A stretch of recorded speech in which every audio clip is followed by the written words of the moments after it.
अलंकापुरी पुण्यभूमी पवित्र, तिथे नांदतो ज्ञान राजा सुपात्र. तया आठविता महापुण्यराशी, नमस्कार माझा सद्गुरु ज्ञानेश्वरासी. नमो नंताय शुद्धाय कूटस्थाय आत्मने नमः. प्रेमांबुधिविहाराय ज्ञानराजाय ते नमः. माधुर्यरसकल्लोला शिवशक्तिस्वरूपिणी, अमृतानुभवार्थाय वंदे ज्ञानेशनंदिनी. ज्ञानदेव गुरु ज्ञानदेव तारू, उतरिल पैल पारू ज्ञानदेव. ज्ञानदेव माता ज्ञानदेव पिता, तोडील भव व्यथा ज्ञानदेव. ज्ञानदेव माझे सोय रे धाय रे, जीवलंग निर्धारे ज्ञानदेव. सेना म्हणे माझा ज्ञानदेव निधान, दाविली निज खूण ज्ञानदेवे. ज्ञानियांचा राजा गुरु महाराव, म्हणती ज्ञानदेव तुम्हाईसे. मज पामरासी काय थोरपण, पायीची वहाण पायी बरी. ब्रह्मदिक जेथे तुम्हा उळंगणे, इतर तुलने काय पुढे. तुका म्हणे नेणो युक्तीची आखोली, म्हणून ठेविली पायी डोई. म्हणून ठेविली पायी डोई. ज्ञानियांचा राजा गुरु महाराव, म्हणती ज्ञानदेव तुम्हाईसे. माता यस्य तपस्विनी च जनको, वैराग्य रागान्वित भ्रातारो गुरुणा निवृत्तिसहिता. निर्वृत्तिका संस्थिताः, इत्थं साधु कृपान्वितं स्वयमहो ज्ञानामृतेनावृतं. वन्दे तं करुणाकरं प्रभुवरं, श्रीसंत ज्ञानेश्वरं. श्रीसंत ज्ञानेश्वरं. 65 हरिपाठकौ च सुलभौ, सुज्ञाय चाज्ञाय च. गाथा स्वानुभवामृते रसयुते, भक्ताय मुक्ताय च. सर्वेषांच हिताय येन ग्रथितं, ज्ञानं तु गीतामृतं. वन्दे तं करुणाकरं प्रभुवरं, श्रीसंत ज्ञानेश्वरं. श्रीसंत ज्ञानेश्वरं. श्रीसंत ज्ञानेश्वरं. ज्ञानेश्वर महाराज की जय. पंढरीनाथ भगवान की जय. जय तू श्रीकृष्ण, जय तू ज्ञानेश्वर. पंढरीनाथांना वंदन करूया, निवृत्तीनाथांना वंदन करूया, ज्ञानदेवांना वंदन करूया. तुम्ही श्रोते जगदीश मूर्ती, तेथे माझी व्युत्पत्ती किती. बुद्धिहीन अल्पमती सलगी करीते. सर्व श्रोत्यांच्या हृदयस्थ परमात्म्याला वंदन करूया. आता परवाचा आपला वर्ग झालेलाच आहे, दिवाळीनंतरचा. सगळे अजूनही काही त्या दिवाळीच्याच थोडेसे मूडमध्ये आहेत. कोणाकडे पाहुणे येत आहेत, कोणाकडचे जात आहेत, किंवा आपल्याला कोणाकडे जायचं असेल. खरं म्हणजे कालपासून परवापासूनच ती मानसची हे झाली ना, घृष्णेश्वरला कथा सुरू झाली. म्हणून मला वाटलं होतं, पण पुन्हा मी ते रहितच केलं. नाही तर एक संधी चांगली होती ती. शेवटची त्यांची काय म्हणतात ना, 12 ज्योतिर्लिंगापैकी शेवटची यात्रा होती ती, आणि तिथे ती कथा चालू आहे. आपण आता परवा 9वी पाहिली ओवी, आणि 10वीचाही थोडासा हे पाहिलेलं होतं. 10वी पण झाली ना त्या दिवशी. जिती अविद्या ऐसी अन्यथा बोधावे किवसी, त्याची यथा बोधे ही निमाली उठी. 10वी झाली आहे ना. हां, आता 11वी सुरू करायची. तर ही अविद्या कशी आहे? ती आपल्याला नको त्या गोष्टीची प्राप्त करून देत असते. सगळा मीपणा, अहमपणा, अहंकार यामध्ये आपण रमत असतो. आणि मी ब्रह्मरूप आहे हा यथार्थ बोध कधी होतो? तर त्या अविद्येचा नाश झाला की मग आपल्याला हा ज्ञानाचा बोध होतो किंवा ब्रह्मज्ञान होतं. असं आपण 10वी ओवीमध्ये पाहिलं होतं. आता 11वी ओवी बघणार आहोत. परिजिती वा मेली अविद्या हे जाळली, बंधमोक्षी घाली बांधोनिया. पण ही अविद्या काय करते? तर ती जिती ना मेली. मला हे 2 शब्द फार आवडले. परिजिती ना मेली अविद्या हे जाळली, बंधमोक्षी घाली बांधोनिया. बंधमोक्षी घाली बांधोनिया. आता ही अविद्या अशी आहे, जितीही नाही आणि मेलीही नाही. अगदी ज्याला खेड्यातले लोक बोलतात ना, तशी भाषा थोडीशी वाटते. म्हणजे सर्वसामान्यांना पटेल किंवा रुचेल किंवा त्यांच्या शब्दामध्ये त्यांनी बोललेलं आहे. तर जिती आहे, परिजिती ना मेली अविद्या हे जाकळी आहे, जाकळी. बंधमोक्षी घाली बांधोनी. जाकळी म्हणजे एखाद्याला कवटाळून घ्यावं असा तो शब्द त्यांनी छान वापरलेला. तर ती त्याला मिठीमध्ये पकडून ठेवत असते, कवटाळून ठेवत असते. अविद्या इतकी कवटाळून ठेवते, खरं म्हणजे ती जितीही नाही आणि मेलीही नाही. तर 2 लक्षणं आहेत. एक तर सगळे प्राणी मात्र, तुम्ही आम्ही, 2 अवस्था आपल्या महत्त्वाच्या आहेत. जन्म झाला की जिवंत, त्याला जिती शब्द वापरले, आणि सगळं संपलं की मेली. आता ही अविद्या मात्र कशी आहे? खरं तर तिला जन्मही नाही आणि मरणही नाही, म्हणजे जिला अस्तित्वच नाही आहे. आपण मागे आता खूपदा पाहिलेलं आहे. माया, अविद्या, प्रकृती ही सगळी तिचीच नावं आहेत. पण ती काय करते? खरं म्हणजे तिला कुठलंच अस्तित्व नाही आहे, पण तरीसुद्धा ती दुसरं चरण महत्त्वाचं आहे. बंधमोक्षी घाली बांधुनिया. ती बंधनात ही टाकते आणि मोक्ष म्हणजे मोक्षाच्या खोड्यातही ती टाकते आपल्याला. बंध मोक्षाच्या खोड्यात, जसं जनावरांना खोड्यात बांधणं किंवा खोड्यात घालणं म्हणतात, तसं ती आपल्याला बांधून तर ठेवते खरी, बांधून. म्हणजे ती इतकी कवटाळून ठेवते, इतकी आपल्याला जखडून ठेवते, आणि बंध आणि मोक्ष या दोन्हीमध्ये ती जखडून ठेवते. वास्तविक तिला अस्तित्व नाही आहे. ती जिवंतही नाही आणि मृतही नाही आहे, काहीच नाही आहे, अशी ती वस्तू आहे. पण ती बांधून टाकते एवढं मात्र नक्की आहे. आता त्या दिवशी आपण त्या साधूंच्या गोष्टीत नाही पाहिलेलं होतं, किंवा रोजच्या जीवनात आपण पाहतो की आपण असे जखडले गेलेलो आहोत. काही ना काहीतरी आपल्या पाठीमागं असं थोडंसं हे असतंच, की माणसं म्हणतात आता झाली, दिवाळी झाली, आता आम्ही फक्त शांतपणे आध्यात्मिक चिंतन करायला, सगळं जी काही उपासना आहे ती छान करायला मोकळे, असं आपण ठरवतो. पण मग दुसऱ्या कशात तरी आपण गुंतले जातो. आपण म्हणतो जाऊ दे, आता हे 4 दिवस झाले की मग करू. म्हणजे म्हणून मला ती लहानपणीची गोष्ट चिवताईची आठवते, आणि ती गोष्ट आपल्या व्यवहारात कशी लागू पडते असं नेहमी मला वाटतं बरं का. थांब माझ्या बाळाला तीट लावू दे. ती चिवताई जशी त्या कावळे दादाला त्या बाळामध्ये मग्न असल्यामुळं कशी सांगते, तो म्हणतो चिवताई दार उघड, थांब माझ्या बाळाला आधी आंघोळ घालू दे.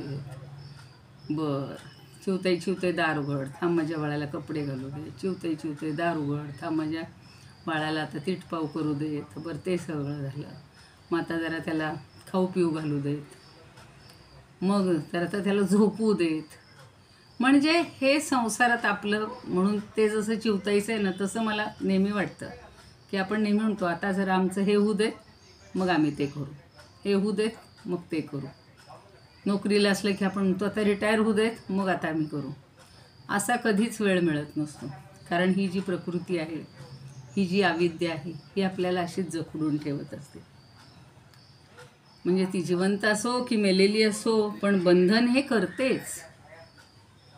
आणि ही जिवंत अविद्या जीवाला बंधनात जखडून ठेवते, कवटाळून ठेवते.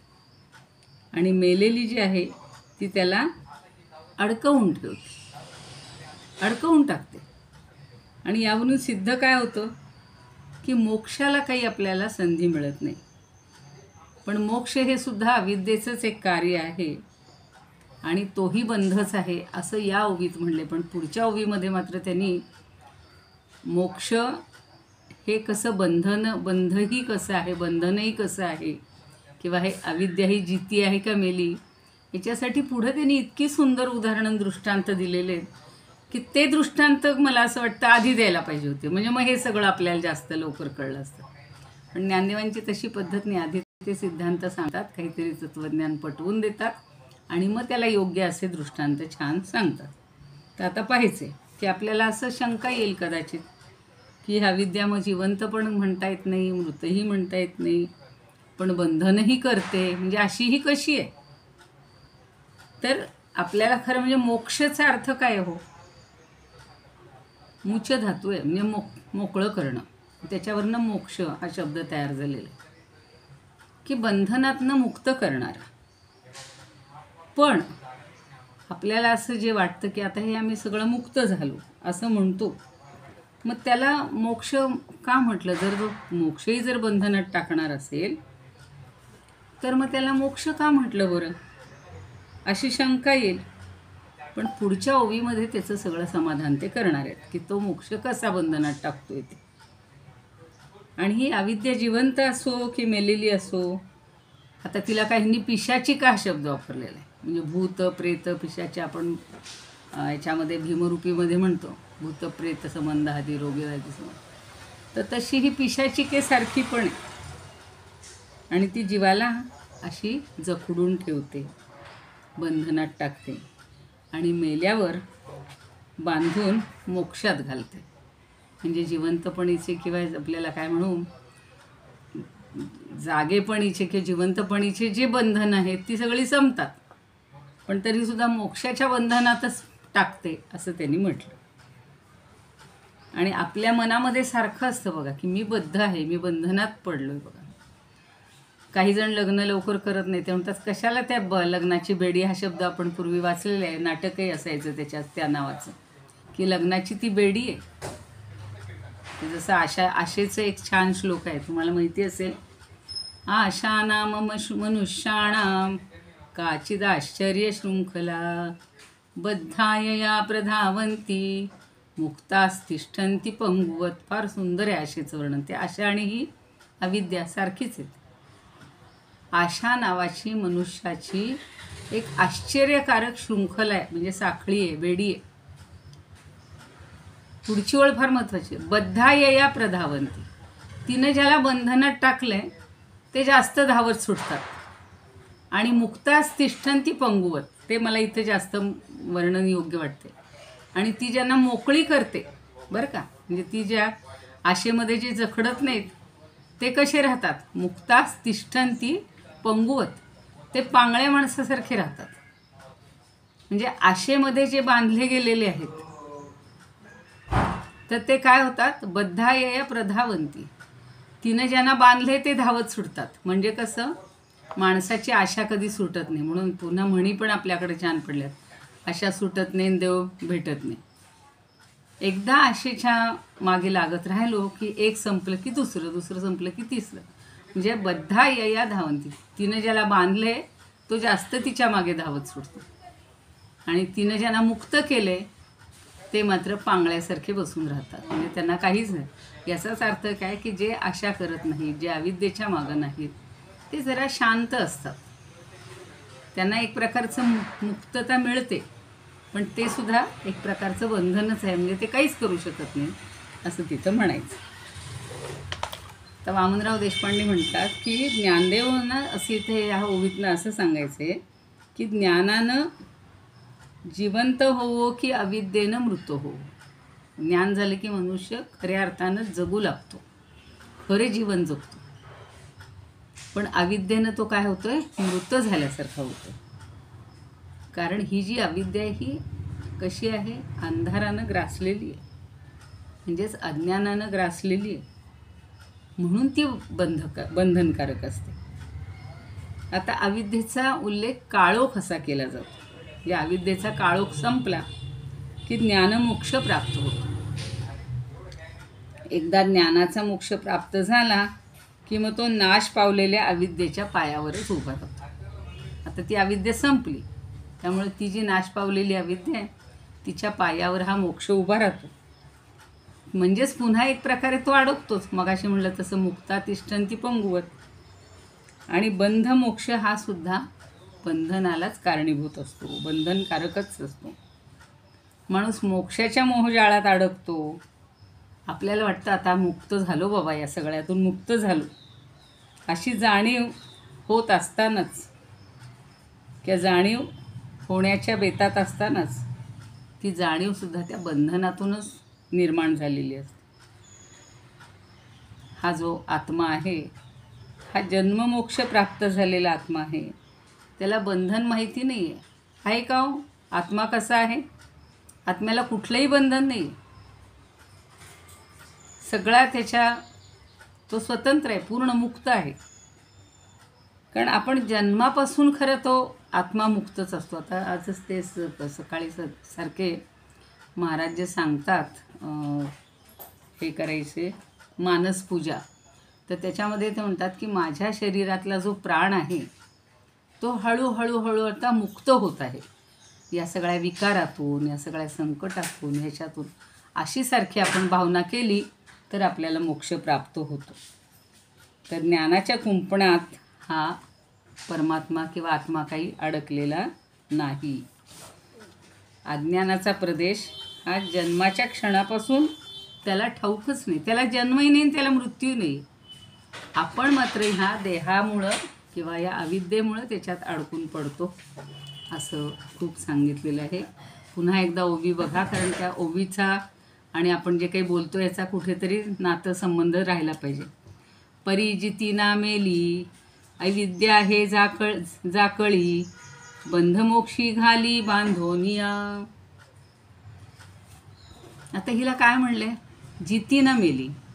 संस्कृतमध्ये गिरवाणं अमृतानुभवात ते म्हणतात, ज्यांनी रचले ते, अमृता वामृता, अमृता वापी, ह्य विद्या न विमुंचती. ह्य विद्या म्हणजे ही अविद्या, ही म्हणजे संस्कृतमधला केवळा पहिली वेलांटी, ही म्हणजे कारण. कारण ही कशी आहे अविद्या, अमृता वा. ती अमृताही नाही किंवा मृताही नाही, पण न विमुंचती, पण ती कुणालाही सोडत नाही. अमृता वापी, ह्य विद्या न विमुंचती, बंधमोक्षेच क्षिपती, जीवं बद्ध्वा सुदारुणा. पण ती बंधमोक्षामध्ये क्षिपती म्हणजे टाकत असते, त्या जीवाला बांधून ठेवते. सुदारुण अत्यंत भयंकर अशा बंधनात ती टाकून देते. आपल्या लक्षात येईल की आपण इतके जगडले गेलेलो आहोत, इतके अडकले गेलेलो आहोत. स्वरूपानंद म्हणतात, ऐसी अविद्याजी जिवंत ना मेली. त्यांची भाषा एकदम सुटसुटीत. ऐसी अविद्याजी जिवंत ना मेली, परिजीवा घाली बंधनात, जीवा लागी देह भावाचे बंधन. आता देहामध्ये असल्यामुळे त्या जीवाला सगळ्या भावाचं बंधन आहे, देह भावाचं. मग काल जे मी म्हणलं तसं, हा देह माझा, ही इंद्रिय माझी, हे मन माझं, हे सगळं माझं हे बंधन आहे. जीवा लागी देह भावाचे बंधन, घाली ते जगोन निजांगेती. ती सगळं बंधन घालते, जगोन म्हणजे जगून, जिवंत राहून. अहम ब्रह्मज्ञाने जाता ती मरोनी. ती मरते कधी, अहम ब्रह्माचे ज्ञान झाले की. अहम ब्रह्मज्ञाने जाता ती मरोनी, मुक्तीचे बंधनी घाली जीवा, मुक्तीचे बंधनी घाली जीवा. मग आता ते संपलं, जीवाचं देहरूपी बंधन संपलं की मुक्तीचं बंधन आलं. बंधमोक्ष ऐसे दोन जरी शब्द, बंधमोक्ष ऐसे दोन जरी शब्द, तरी एकविध बंध चिते, तरी एकविध बंध चिते. म्हणजे एक प्रकारचा हा बंधच आहे, मोक्ष हा सुद्धा बंधच आहे. असं का म्हटलंय ते आपल्याला पुढच्या ओवीमध्ये पाहायचे. फक्त आत्ता एवढंच लक्षात ठेवायचं की ही अविद्या जिवंतही नाही, मृतही नाही, पण ती आपल्याला सतत बंधनात टाकत असते. म्हणजे ती कशीही असो, जिवंत असो वा मृत असो, मेलेली असो, ती जीवाला बांधून टाकते एवढं नक्की, आणि फरफटत नेत असते आणि बंध मोक्षात घालत असते. तुम्ही माझ्याबरोबरीचे जे कोणी असाल, पूर्वीच्या 11वीच्या पुस्तकात हिंदीमध्ये तो शब्द हे होता बघा, कथाच होती, आशा, आशा नावाची कथा होती. 69-70 सालची कथा आहे ही. ती मला एवढी भावली होती की मनुष्य कसा जातो आशेच्या मागे, तर तो एका मनुष्याला ती अगदी जखडूनच टाकते. आणि तुला काय पाहिजे, मला हे पाहिजे, मला असं पाहिजे, मुक्ती म्हणजे सगळं सुख पाहिजे, सौख्य पाहिजे, धन पाहिजे, अमुक पाहिजे, तर चल म्हणते माझ्या मागं मागं मागं मागं.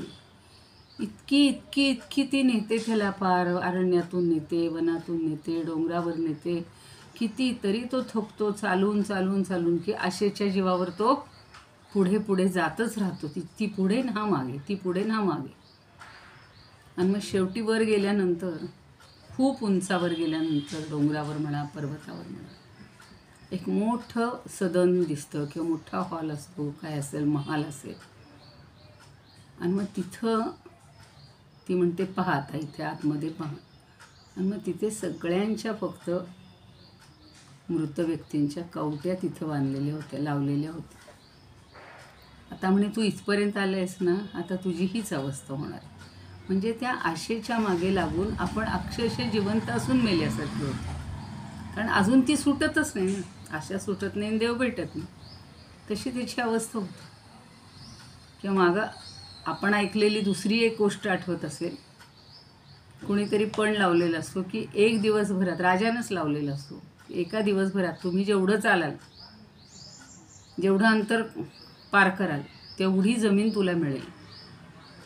फक्त ते साष्टांग नमस्कार घालत जायचे असतात. जातो तो माणूस. आता इतका शेवटच्या क्षणी तो जीवानं व्याकुळ झालेला असतो, भुकेनं, तहानेनं तडफडत असतो. पण संध्याकाळच्या व्हायच्यात थोडासा अवधी असतो, त्याला असं वाटतं अजून मी थोडासा गेलो तर एवढी जमीन मला सगळी मिळेल. आणि शेवटी काय होतं, शेवटच्या क्षणी तो जो जातो तिथे संपतोच.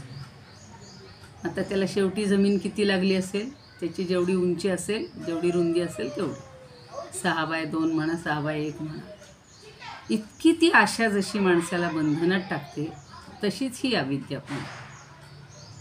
आपण बघा, एक संपलं की एक, एक संपलं की एक, आता हे करू मग ते करू, मला हे मिळायला पाहिजे, मला ते मिळायला पाहिजे, म्हणून पहिल्यांदा अविद्येच्या बंधनात असतो. आणि तिनं मुक्त केलं की पुन्हा त्या मुक्तीच्या बंधनात अडकतो.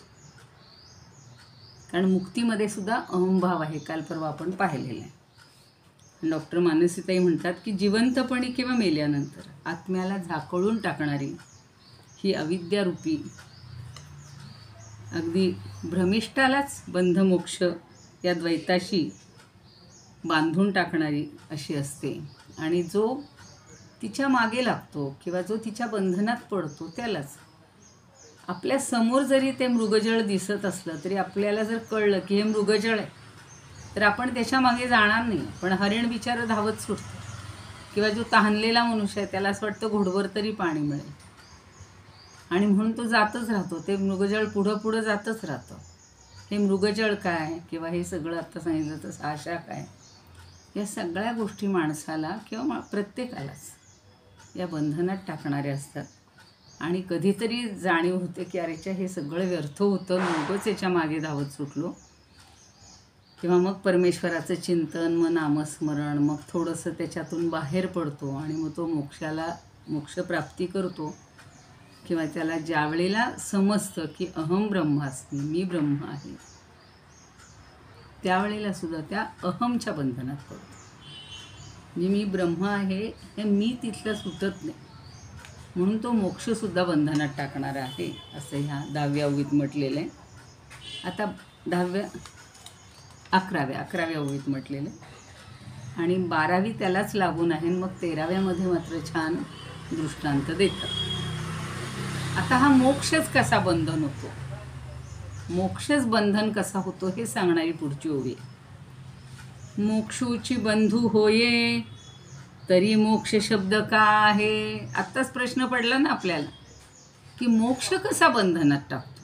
आपण म्हणतो, मला गीतेतला श्लोक सारखा आठवत होता, बंधम मोक्षंच्या या वेत्ती बुद्धी सा पार्थ सात्विकी. जी बंध आणि मोक्षापासून सुटका करते ती खरं म्हणजे सात्विकी बुद्धी आहे. पण इथं मात्र म्हणतायत की ती मुक्तीसुद्धा आपल्याला बंधनातच टाकते. म्हणून आता 12व्या ओवीमध्ये ज्ञानदेव स्वतःच प्रश्न विचारतात की मोक्षूची बंधू होय, मोक्ष हाच बंधन होतो. मोक्षूची बंधू होये तरी मोक्ष शब्द काल आहे, तरी मोक्ष शब्द काल आहे. परी अज्ञान घरी त्राये वाऊगी यांची. परी अज्ञान घरी त्राये वाऊगी यांची. आता वाऊगा हा शब्द आपल्याला माहिती आहे, वावगं करू नका, तो वाऊगा फक्त म्हणलेले. मोक्षूची बंधू होये, हा मोक्ष हाच बंध आहे. आता जे सांगितली, मला जी आत्ता डोक्यात आली ती उदाहरणं मी तुम्हाला सांगितली. अजून काहीतरी मला काल खरं असे चिंतन करत असताना एक कुठलं तरी काव्य आठवत होतं, पण आता ते गेलं डोक्यात. तर मोक्षूची बंधू होय तरी मोक्ष शब्द का आहे. मोक्षच जर बंध होत असेल तर मग त्याला मोक्ष शब्द काय. मोक्षाचा अर्थ मगाशी मी सांगितलं, सुटका, मुक्ती. मग त्याला मोक्ष का म्हणतात असा प्रश्न विचारलेला. परी अज्ञान घरी त्राये, कधी अज्ञान आहे तोपर्यंत, अविद्या आहे तोपर्यंत. त्राये म्हणजे हा सगळा व्यवहार आहे. व्यवहार असा सगळा अज्ञानातून चालतो. म्हणून म्हणलेलं आहे परी अज्ञान घरी त्राये वाऊगी यांची. वाऊगी म्हणजे व्यर्थ. यांची सगळी कल्पना जी आहे ही सगळी वाऊगी आहे, व्यर्थ आहे. कारण हा जो बंध आहे, मोक्षाचाच बंध आहे, हा शब्द का लावला बरं. मोक्षाला कधी बंध असणार नाही. एकदा मोक्ष झाला की आपण त्या सगळ्या जखडण्यातनं, अविद्येतनं, मायेतनं बाजूला झालं. पण जोपर्यंत अज्ञान आहे तोपर्यंत ही बद्धता असतेच. अज्ञान संपलं, ज्ञान झालं की मग मुक्ती मिळते, मोक्ष मिळते. पण तरीसुद्धा माणसं म्हणतात, आम्ही बघा माणसं आत्तासुद्धा आपण असे बोलतो की नाही, कालपर्यंत आम्ही यातच घुटमळत होतो, आज आम्हाला एकदम रिअलाईज झालं की हे सगळं संसार आणि हे सगळं व्यर्थ आहे, आपण त्याच्या मागे जास्त लागायला नको, म्हणून आता मी त्याच्यातनं मुक्त झालो. असं जेव्हा म्हणतोय ना आपण, तेव्हा खरे मुक्त नसतोच. तर अज्ञानामुळंच ही बंध आणि मोक्षाची मनुष्य कल्पना करतो. जेव्हा खरं ज्ञान होईल तेव्हा मग ते बंध राहणार नाही किंवा कुठलंही बंधन राहणार नाही. म्हणून गुलाबराव म्हणतात की जर हा मोक्ष हा सुद्धा जर बंधच आहे तर त्याला मोक्ष शब्द कशाला लावायचा. त्याला मोक्ष शब्द लावणं चुकीचं आहे. पण जोपर्यंत अज्ञान आहे तोपर्यंत ही व्यर्थच बद्धता आहे किंवा हे बंधन आहे. आणि मुक्तता किंवा मोक्ष यासुद्धा काय करतात, प्रतिष्ठा मिरवतात. म्हणजे जीवच काय करतो, अज्ञानामुळं बंधाची आणि मोक्षाची कल्पना करतो. या जीवालाच असं वाटतं की आता मला अज्ञान संपलं की मला मुक्ती मिळेल. म्हणजे मोक्षच जर बंध होईल तर मग मोक्ष शब्दाचा अर्थ कशाला समजूनच ना. म्हणजे मोक्ष हे म्हणायला सुद्धा नको. पण अज्ञानाच्या घरी याची खोटी प्रतिष्ठा आहे. म्हणून आता पुढच्या 2 ओव्यातून ते छान समजावून देणार आहेत. म्हणजे ज्ञानाच्या अभिमानामुळं हा मोक्ष बंधकारक होतो. ज्ञानाचं सुद्धा माणसाला अहम होतो, अभिमान धरतो. वास्तविक मोक्ष हा शब्द बंधाच्या पूर्ण विरुद्ध आहे. त्यामुळं मोक्ष म्हणजे बंध हे म्हणणंच चुकीचं आहे. त्याच्यामध्ये मुच्य धातू मगाशी मी सांगितलं तसं मुच्य म्हणजे मोक्ष, सुटणे, मोकळे होणे. पण त्याचा अर्थ सगळ्यापासून सुटका व्हायला पाहिजे. पुन्हा आपण कशातच अडकायला नको. आणि ज्ञानाचा जर अभिमान राहणार असेल तर अभिमानापासून सुटका झालीच नाही तर मात्र मोक्ष शब्दाचा विपरीत अर्थ होईल. पण एकदा जर आपल्याला खरंच कळलं की ज्ञान म्हणजे पुन्हा काहीही कशातही अडकायचं नाही, कुठलाही अभिमान ठेवायचा नाही. म्हणजे आपल्याला एखाद्याने अपमान केला तरी सुद्धा काही वाटून घ्यायचं नाही.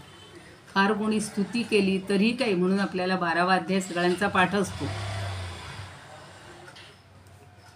तुल्य निंदा स्तुतिर्मौनी संतुष्टो येन केनचित अनिकेत स्थिरमतीर भक्तिमान मे प्रियो नरहा. तो भक्तिमान जो असतो तो भगवंताला प्रिय होतो. कारण काय, त्याला कोणी स्तुती केली, कोणी निंदा केली तरी तो समान मानत असतो. एखाद्यानं अपमान केला, नाही लक्ष दिलं, आपण एखाद्या कार्यक्रमाला गेलो आहे, अगदी आपल्यालाच पाहुणे म्हणून बोलवलं आहे किंवा काही बोलवलं असेल, निमंत्रितांमध्ये बोलवलं असेल आणि एखाद्याने नाही ओळखलं, काही लक्ष नाही दिलं की किती वाईट वाटेल लगेच लोकांना. ताड लोक तिथून निघून जातात. आणि मग पुन्हा फोनाफोनी, अहो तुम्ही आलाच नाही, अहो तुमच्या पेंडॉलमध्ये आलो पण मला कोणी विचारलंच नाही. हा जो आहे ना, हा मी जो आहे ना, ज्ञानाचा मी, मोठेपणाचा मी, तर तो सहन करत नाही. त्याला हा मोक्ष सहनच होत नाही. कारण आत्म्याला बंधही नाही आणि मोक्षही नाही. तो अनादी काळापासून जसा आहे पूर्वापार, त्याला बंधही नाही आहे आणि मोक्षही नाही आहे. तो तसाच आहे, नित्यमुक्त आहे, निर्गुण आहे, निराकार आहे. सगळे शब्द आता आपले पाठ झालेले. पण त्या दोघांचं, बंध आणि मोक्ष या दोघांचं त्राये म्हणजे संरक्षण हे व्यर्थ असतं. त्या दोघांना अज्ञानाचाच आधार आहे. म्हणजे एका दृष्टीनं मोक्ष मिळूनही तो थोडासा तिथे अज्ञानाचाच भाग असतो. ते कशाचं, आत्मविषयक अज्ञान.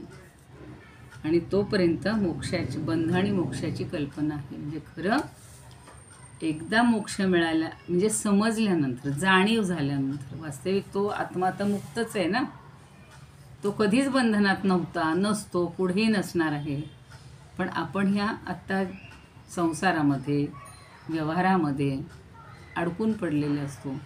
आणि त्यामुळे आपल्याला जेव्हा जाणीव होते की अहम ब्रह्मास्मी, तेव्हासुद्धा तो थोडासा मी राहिलेला असतो, थोडासा. असं मागं मी सांगितलं की एखाद्याबद्दल, गुरूंबद्दल शंका आली आणि म्हणून ज्याला पूर्ण कुष्ठरोगाने पिडलेला असतो, गुरूंकडे देवी पाठवते की तू त्या गुरूंकडे जा. त्याला असं वाटतं माणूस काय करणार आहे, म्हणून तिथं तो संशयाने जातो. तो गुरु म्हणतात काही नाही, तुझी काय व्यथा आहे ती कमी होऊन जाईल, फक्त तू जा आणि गंगेत स्नान करून ये. स्नान करून येतो, पण जो मनामध्ये संशय होता ना की काय होणार आहे या गुरूंच्यामुळं, तर त्याच्या कुठंतरी एवढासा एक टिपका राहतो पांढरा. बाकी सगळं अंग चांगलं होतं, तेजस्वी होतं. त्याला आनंद होतो, येतो गुरूंकडे. गुरु विचारतात काय रे, कसं, बरं झालं का? हो म्हणे, छान झालो आता, एकदम चांगलं. बघ बरं म्हणे, सर्वांगावर सगळं व्यवस्थित आहे. मग त्याला तो एवढासा मांडीवर ठिपका दिसतो. म्हणे तुझे गुरूंबद्दल संशय धरून आलास ना, थोडासा तुला अहम होता ना की हा गुरु काय करणार आहे, देवीला जे करता आलं नाही त्या गुरुला काय करता येणार. असा संशय, असं अज्ञान हे सुद्धा माणसाला बंधनातच टाकत असतं. आणि म्हणून आत्मविषयक अज्ञान जोपर्यंत आहे तोपर्यंत ही बंधमोक्षाची व्यवस्था आहे. आता गिरवाण ह्याच्यामध्ये काय म्हणतात बघा, मोक्षोपि बंधरूप स्यात्, मोक्षोपि बंधरूपो स्यात्, म्हणजे मोक्षसुद्धा बंधरूप होईल. तदा मोक्षाभिदा कथम, तदा मोक्षाभिदा कथम, अज्ञानीनां गृहे तावत् प्रसिद्धिरतयो वृथा.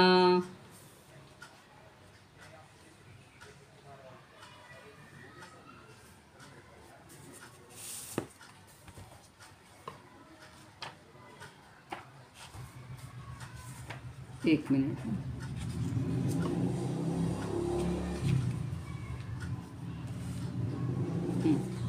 बरोबर आहे. प्रसिद्धी रनयो, रनयो वृथा, रनयो म्हणजे या दोघांमुळे. अज्ञानीनां गृहे तावत प्रसिद्धी रनयो वृथा, अज्ञानाच्या घरी ही सगळी प्रसिद्धी राहत असते किंवा वावगी म्हणजे व्यर्थच राहत असते, असं जे आत्ता म्हणलं ते. म्हणजे मोक्षच बंध कधी होतो, तर मग मोक्ष शब्द लावला कशाला. मोक्ष शब्द म्हणणंसुद्धा चुकीचं आहे, पण हे अज्ञानामुळेच होत असतं. आता स्वरूपानंद काय म्हणतात बघा, ऐशापरी होय मोक्षची तो बंध. ऐशापरी म्हणजे अशा प्रकारे, ऐशापरी होय मोक्षची तो बंध, तरी मोक्ष शब्द कास यासी. कासे यासी म्हणजे कशाला, मग मोक्ष शब्द कशाला वापरताय. कल्पनेचा खेळ जीवाची, कल्पनेचा खेळ जीवाची, साच पाहो जाता बंधची तो, साच पाहो जाता बंधची तो नाही, साच पाहो जाता बंधची तो नाही, तेथे मोक्ष काही कैचा केव्हा, तैसा मोक्ष काही कैचा केव्हा.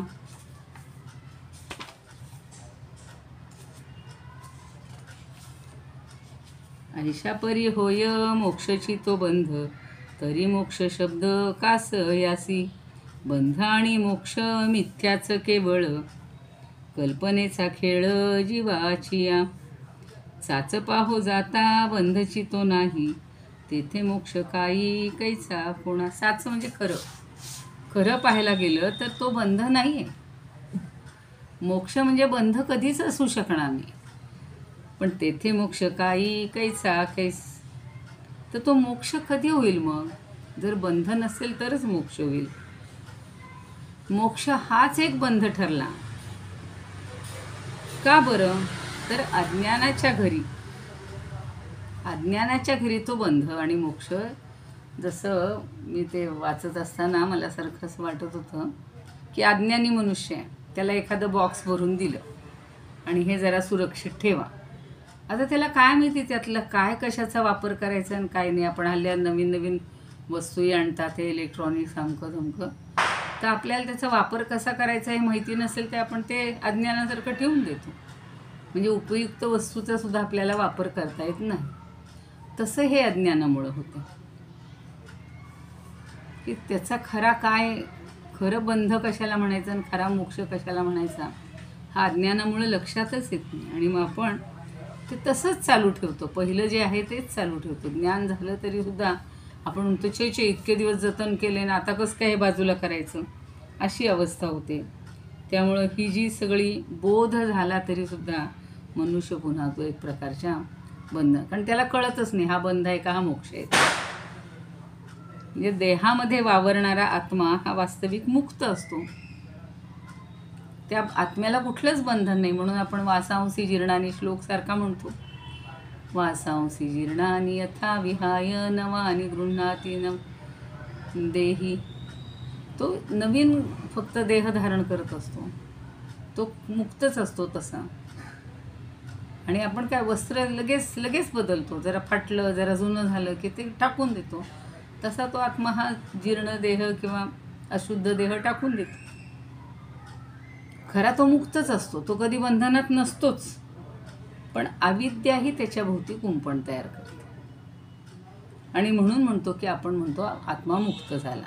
वास्तविक आत्मा काही असा मुक्त होत नसतो, आत्मा काही बंधनात पडत नसतो. मग तो मुक्त झाला म्हणजे काय, अगोदरच्या देहाच्या बंधनात होता असा अर्थ त्याचा होतो. आणि अविद्या ही काय करते, मोक्षाला सुद्धा बंधनातच ठेवते. म्हणून मोक्ष तर मला ती सावरकरांची हे आठवत होतं, जयोस्तुते. मोक्ष मुक्ती ही तुझीच रूपे, तुलाच वेदांती. तिथं सगळं दिलेलं आहे बघा. स्वतंत्रते भगवती तीच तू. तर तिथं मोक्ष आणि मुक्ती ही खरं दोन्ही तिचीच रूप आहे. मोक्ष म्हणजेच मुक्ती आहे, पण अज्ञानामुळं मात्र आपण ते बंधन म्हणून बंधनात टाकतो किंवा बंधन म्हणूनच पाळतो. अज्ञानाच्या या देहरूपी घरात, अज्ञानाच्या देहरूपी घरात बंधनात असलेल्या मोक्षाला एक प्रतिष्ठा अर्पण केली जाते. वास्तविक मोक्ष हा तर बंधनात गुरफटलेला नसतो, पण त्याला गुरफटला जातो. आणि मग मोक्ष शब्दाला अर्थ पुरत नाही. आपण त्याला बंधनात टाकले. पुढे इतके सुंदर दृष्टांत दिलेत, त्या दृष्टांतातनं आपल्याला हा मोक्ष कसा बंधनात येतो ते समजेल. आणि हा अज्ञानाच्या घरीच नांदत असतो मोक्षसुद्धा, किंवा हा बडे जाव जो आहे तो. मोक्षाची खोटी प्रतिष्ठा ही तिथंच मिरवत असतो. म्हणजे किती मनुष्य शिकला, कितीही झाला, समजतंय त्याला सगळं की हे बंधन आहे, याच्यात राहायला नको आहे, पण तरीसुद्धा मनुष्य म्हणतो, छे छे मी एवढं केलं आहे आजपर्यंत आणि आता हे सगळं असंच्या असं पुकावर टाकू का. आता ते सारखे कालच्या कथा चालली तिथं सांग की तुम्ही जेवढं दान कराल, जेवढं म्हणजे इतरांपर्यंत पोहोचवाल, तेवढा तुम्हाला आनंद मिळेल. पण मनुष्य काय करतो, शेवटपर्यंत आपली संपत्ती इथं इन्व्हेस्ट कर, तिथे इन्व्हेस्ट कर, मला आज उपयोगी पडेल, उद्या उपयोगी पडेल, आणि शेवटी ते सगळं इथंच ठेवून जावं लागतं. म्हणजे असाच मनुष्य त्या बंधनातच अडकत राहतो. आता पुढच्या ज्या उभ्या आहेत त्या आपण उद्या बघूया. त्यातले जे दृष्टांत आहेत फक्त वाचून दाखवते तुम्हाला. बागुलाचे नि मरणे, इतकं सुंदर आहे ते. आता ते म्हणलं की हे कसं आहे जितं आणि मरणं, हे लक्षात येईल अविद्येचं. अविद्या आणि मोक्ष. बागुलाचे नि मरणे, तोषावे की बाळपणे. बागुलाचे नि मरणे, तोषावे की बाळपणे. येरा तो नाही मा कोणे, मृत्यू मानाचा. येरा तो नाही मा कोणे, मृत्यू मानाचा. आता हा बागुलबुवा कुठून आलाय आपल्या आयुष्यात, हा अविद्येचा बागुलबुवाचा आहे असं म्हणायला पाहिजे आहे. आणि त्यामुळं तो खरा असतो का, त्याच्याबद्दल काय.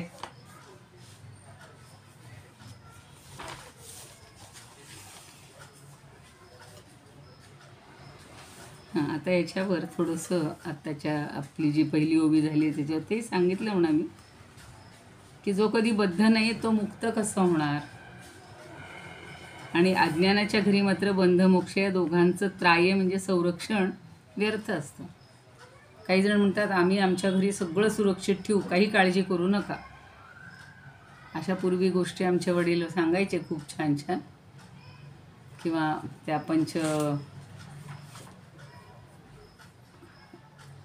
अशा कथा, सरित सागर, हितोपदेश, पंचतंत्र, अशा सगळ्या गोष्टी प्राण्यांच्या पक्ष्यांच्या सांगितलेल्या असतात की लोक कसे फसवतात, मग जशास तसं कसं वागावं लागतं. आणि अज्ञानाचा म्हणजे लोक जर आपला फायदा घेत असतील साधूपणाचा, चांगल्या संत सज्जनाचा, तर त्याच्या बाबतीत तिथं कसं त्याला ज्ञान द्यायचं, अशा गोष्टी असतात. पण अज्ञानामुळं मनुष्य बंधनात पडतो हे मात्र आपल्याला हळूहळू कळेल. आणि तो अज्ञान कसं आहे तर बागुलबुवासारखा आहे असं आपण उद्याच्या ओवी म्हणजे या ओवीमध्ये बघूया. की बागुलाचे नि मरणे, तोषावे की बाळपणे. येरा तो नाही मा कोणे, मृत्यू मानावा. आता तो बागुलबुवा खराच असतो का, तो खरंच मरतो का. आणि त्याच्यानुसार ही अविद्या किंवा हे मोक्ष कसा आपल्याला भिन्न वाटतो किंवा तो समजत नाही. असं त्यांनी ते काही आता छान दृष्टांत दिलेत. जवळजवळ 7-8-10 ओव्या अशा ओळीनं पटापट शिकवल्या तरीसुद्धा चालतील अशा त्या आहेत.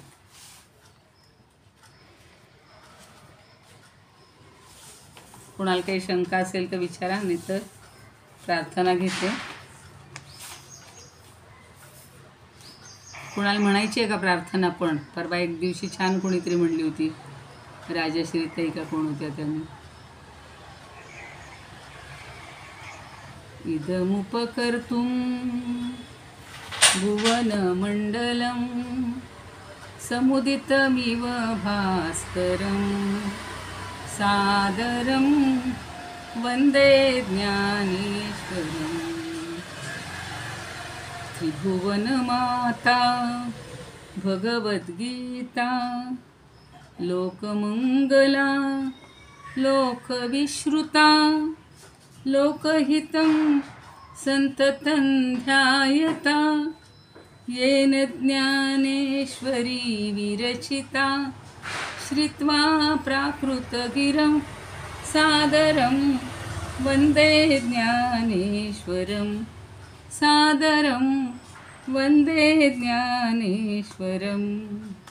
गीताशास्त्रं क्वाम्बुधिकल्पं नवन्तदीयं वयक्वचाल्पं विषयविपदां व्रात्यमनल्पं वाग्यज्ञेन च येन भूषितं सरस्वतीमन्दिरं सादरं वन्दे ज्ञानेश्वरं सादरं वन्दे ज्ञानेश्वरं. यत्र शारदा कृपाप्रसादः यस्य श्रवणात् परमानन्दः लिहितो यत्रामृतनिश्चन्दः काव्यतत्त्वयोः कृतवन्तं तत् रसायनं मधुरं सादरं वन्दे ज्ञानेश्वरं सादरं वन्दे ज्ञानेश्वरं. ज्ञानेशोऽनुभवामृतं व्यरचयत् ज्ञानेश्वरं पूजये ज्ञानेशेन निरूपिता सुमधुरं गीता नमो ज्ञानिने. ज्ञानेशात् परमार्थवित् सुचरितं ज्ञानेश्वरस्याद्भुतं ज्ञानेशे लघुजीविते गुणगणो ज्ञानेश्वरत्वं कृती ज्ञानेश्वरत्वं कृती.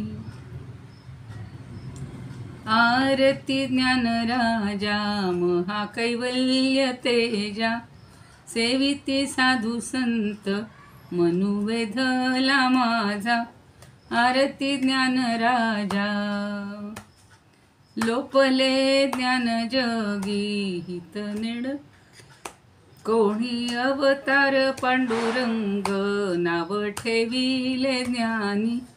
आरती ज्ञानराजा प्रगट गुह्य बोले विश्वब्रह्मची केले राम जनार्दनी पायीटकची ठेविले. आरती ज्ञानराजा महाकैवल्य तेजा सेविती साधू संत मनुवेधला माझा. आरती ज्ञानराजा. ज्ञानेश्वर महाराज की जय. पंढरीनाथ भगवान की जय. जय तू श्रीकृष्ण, जय तू ज्ञानेश्वर.